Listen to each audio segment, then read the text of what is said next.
Grace Church. My name is Michael Hartley, and this week I get to bring to you the latest installment of our One Another series, where the elders have been working through New Testament passages with commands of how we're to relate to one another. And all of those, as the elders have talked about, are summarized in the command to love one another. So this week I want to read from Romans 12:16. Be of the same mind toward one another. Do not be haughty in mind, but associate with the lowly. Do not be wise in your own estimation. This verse calls out the importance of being united with one another, being of the same mind toward one another. Now, what does that mean? Does that mean that we all have to have the same opinions and thoughts on every aspect of life? Well, no.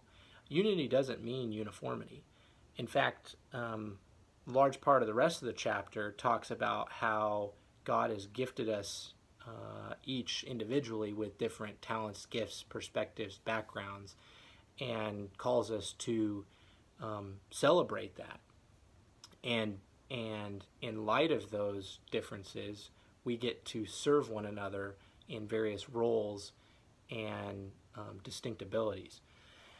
So unity does not mean uniformity. We're not going to agree on all things, and that's okay. But Romans 12 also talks about being devoted to one another in brotherly love. Give preference to one another in honor. So there's this command to elevate others before yourself, to humble yourself, to not be wise in your own estimation. This one for me is personally very convicting. I often want, my opinion, my voice to be heard. But this passage is really encouraging me to be quick to listen and not quick to speak. Consider the thoughts and perspective of others and the wisdom that others may be able to speak before I voice my own. And it's not just a listening to disregard what they have to say, but it's a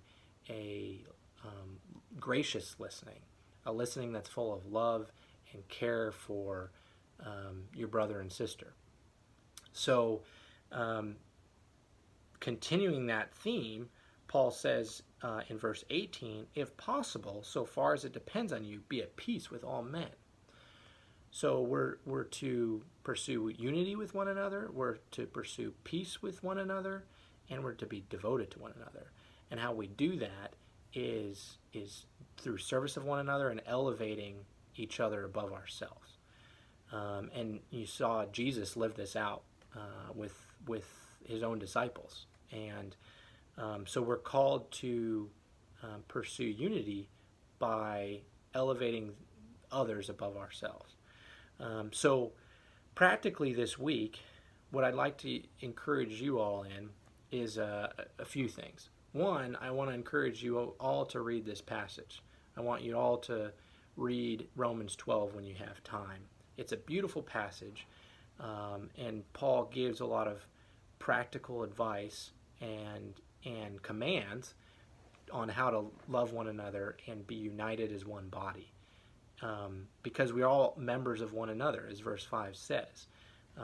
And as the church, we are all part of the body of Christ, and we all have different functions, but we have to be united in the gospel. Two, I want you in your interactions with one another to listen to one another, to honestly listen to one another, and consider the different perspectives and backgrounds that we all bring to the table. In that listening, humble yourself. Don't rush to your opinion and preconceived thoughts and ideas or judgments, but really listen and be devoted to one another and love one another in that listening. On top of that, celebrate with one another our differences. And this can be our different backgrounds and perspectives, but it's also our different circumstances. Right now, everybody's living through this COVID-19 life differently, and each of us have a unique story to tell. This passage in verse 15 says, "Rejoice with those who rejoice and weep with those who weep."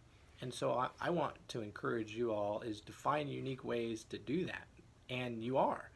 I've heard many examples of how people in the church are organizing drive-by parades for birthdays or anniversaries, rejoicing with those who rejoice.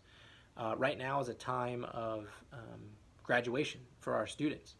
Traditionally, that'd be, large celebrations as we, honor them and their accomplishments and the next stage of life that they're walking into. And it's challenging to do that in our current environment. But yet we can still rejoice with them. We can still celebrate with them. So let's find unique ways to do that. Likewise, right now people are hurting.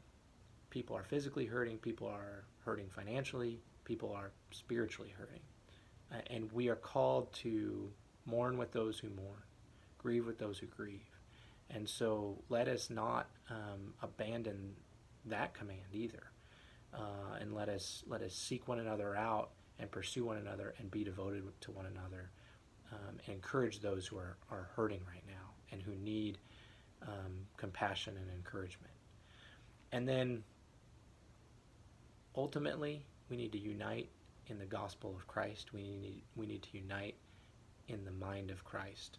And so pursue unity in the gospel with one another. I love you all. I want you to know that the elders are praying for you actively. It's exciting to see the church start to get back to a place where we can meet together, although differently than we have in the past. And so I'm praying that would continue. And I just continue to pray for all of you, and hope you enjoyed this talk.